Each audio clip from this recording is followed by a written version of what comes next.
Your Excellency, distinguished guests, all protocols observed. I wonder how I can be brief in a 67-year-old history to the date we are today, but I will try because I know your time is very busy.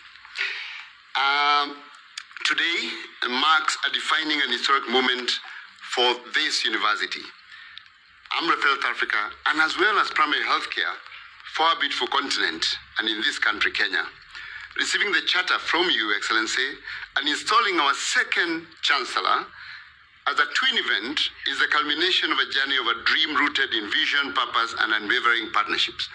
I would like, at this opportunity, to recognize our board, the Board of Trustees, the International Board chaired here by Professor Okea Halam, and all the staff, including our retired Group CFO, who is here today, Jonathan Dutton. We traveled all the way from the UK to come and celebrate because he was part of this work and he was a project director for building this. And all the university staff, who I don't want to mention by name, that have actually worked extremely hard under the guidance of our board and the council and everyone else to get where we are. Allow me to also recognize our first Chancellor, His Excellency Festus Mohae, who is now retired, who has now been taken over by TC Masiwa as the new Chancellor. Excellency, 68 years ago, AMREF started its journey here in Kenya, in the areas of Kajiado, Loitoktok, starting a journey of the flying doctors then, which has now progressed to where we are today. AMREF's journey led into, as has been described, the International Training Center, which equipped thousands and thousands of frontline health workers, including, Excellency, upgrading all the original nurses who are called community nurses, post-independence, to becoming registered nurses, Kenya registered nurses that improve their skills to provide care. We upgraded more than 10,000 in this country and more thousands across this continent, including Zambia, Tanzania, and elsewhere. But with increasing demand for skilled workforce for our primary healthcare delivery, there was a demand for numbers. Therefore, our little campus that was on Langata Road, which you know very well, Excellency, and also the demand to expand the career progression. So we moved from offering certificate training, diploma training, to bachelor's degree, and then all the master's programs that have been read here by the Commission, and more recently, seeking approval for our first PhD in public health.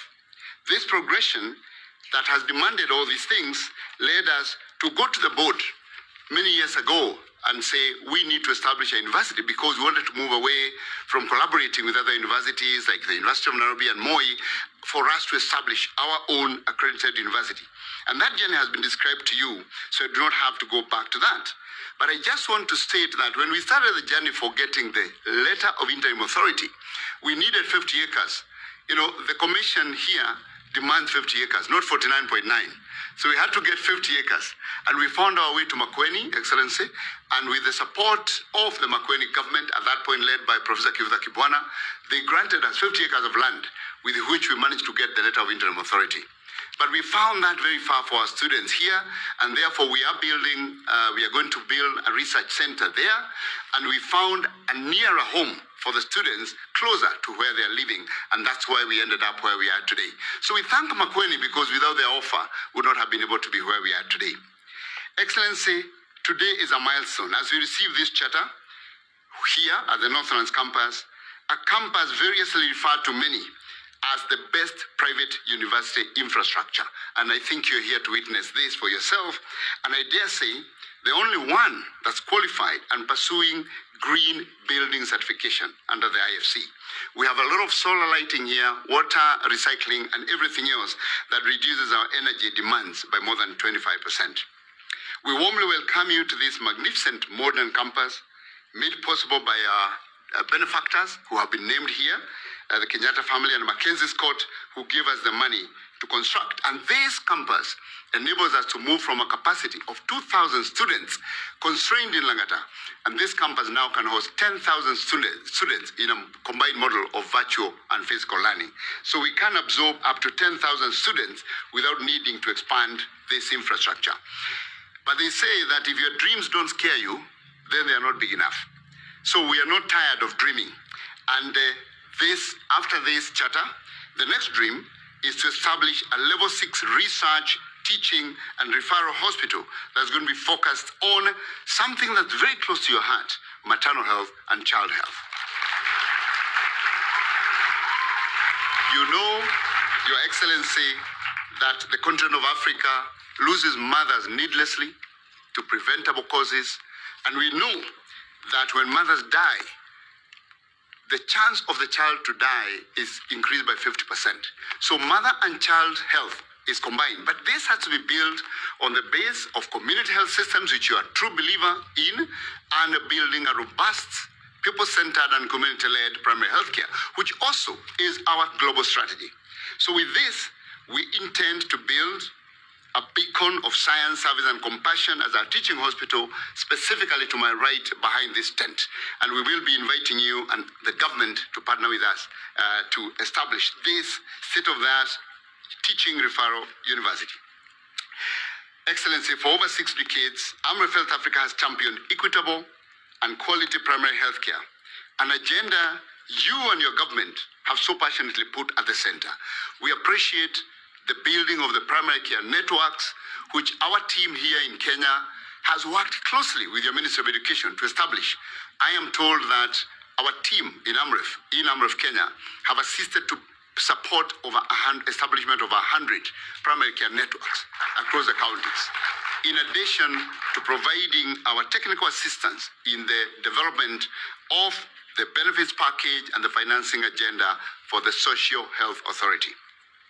We continue to work on this, but this university is now our execution for building a health workforce not only for Kenya and not only for Africa, but for the world.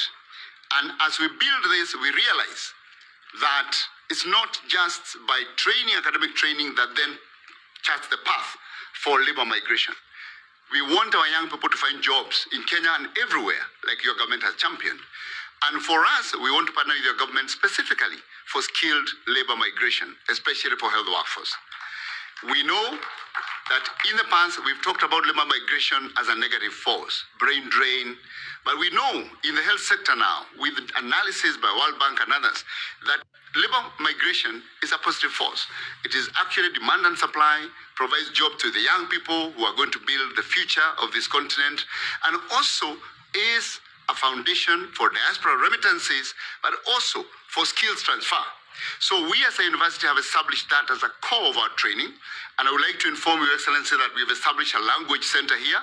We are now a recognized British Council Training Center for English. So our nurses are able to undertake English training, because I'm informed that the last time Kenya tried to export nurses to the UK, Excellency, the failure rate on English was extremely high, and yet it is our official language. But because our friend here, the CEO of the commission, is a professor of English, his PhD is in English, we'll work closely with him to ensure that we can build a center that when our students sit the exams for the UK, they pass with the first test. We are also establishing a language center for German and French as well, working with the Goethe Institute and also the French Embassy. And at the same time, we've ensured that we provided our students an opportunity to learn sign language, because that's one of our biggest challenges, that when people go to hospital, if actually you're somebody with any particular disability, then you cannot communicate. And we find people, especially those who are hard of hearing and are not able to communicate with the health workers. So we also have a sign language center that we're establishing here. Excellency, in our belief in primary healthcare, we established the Primary Healthcare Congress. The next Congress, the second one, is going to be held 4th to 6th of March 2026 at this excellent campus. And we invite you and your government to partner with us and for you to officiate at that Congress, which we'll be inviting you officially. Excellency, the charter that you've given us today is more than a legal document, is more than legal recognition. It is a statement of confidence and credibility that your government, our country hosts, has in the mission of AMREF Health Africa. It affirms strongly our commitment to shaping Africa's health future through fit-for-purpose and community-led primary healthcare with innovation at the center of it. And as you know, at this time of big withdrawals in development assistance, health sovereignty is so critical. And allow me again to address you specifically and say, I appreciate you joining President Mahama in leading the Accra Reset to establish health sovereignty for this continent, that actually the continent must own its health agenda, must own the destiny of its people, And that doesn't mean that we work alone. It means that even if we do it ourselves, we will not do it alone. So thank you for joining President Mahama in creating the agenda for health sovereignty for this continent. Allow me to applaud the professionalism of the Commission. I will tell you tongue-in-cheek that since this process started with the university, I have never met Professor Kuria, I've never met Professor Wino. I met them yesterday. Yesterday is when I got their numbers for the first time. I never had to call them to ask, can we accelerate this process? That for me is testimony to the professionalism of the Ministry of Education and the Commission. So, and now that we have the charter, I can host them for Nyamachoma because now there will be no conflict of interest. To your government, thank you for your stewardship and partnership in advancing the health of the Kenyan people. To our continental government partners and the global partners, thank you for trusting us to advance the health of the citizens of our continent. To the philanthropists who support us, private sector and academia, thank you for finding us worthy of advancing our joint mission.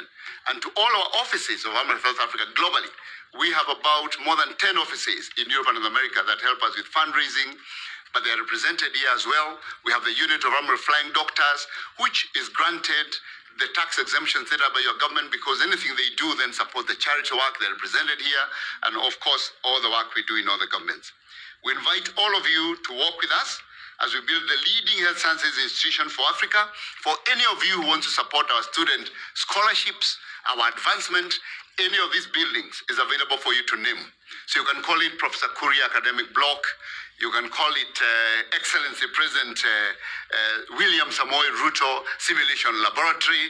And for all that, you assist us to move forward the scholarships. Yesterday, the Chancellor met the students, and she had a very hard time because the students kept asking her, how do we advance scholarships? Because you have so many poor students, very bright, and they want to change their communities, but they can't afford the fees. We use a cross-subsidization model where those who can afford pay market rates, and those who can't afford are provided subsidized fees. So the scholarship agenda is really great for us, and this is why we are providing all these institutions here, buildings, walkways, anything here can be named for a fee, and that goes to student scholarships. Anything you see, you can name it, except this building, which is owned by your people. To our excellent students, our guardians, our parents, and our staff, you are the reason we are here, and you remain the heartbeats of these great institutions. Congratulations to our new Chancellor, to the entire AMREF community, and may this charter mark not an end, but the beginning of an even greater story of leadership, impact, and transformation of our country, and enduring partnerships with the governments who are the real drivers of the bus when you come to the health sector. Thank you, Excellency. Thank you, colleagues. Thank you very much.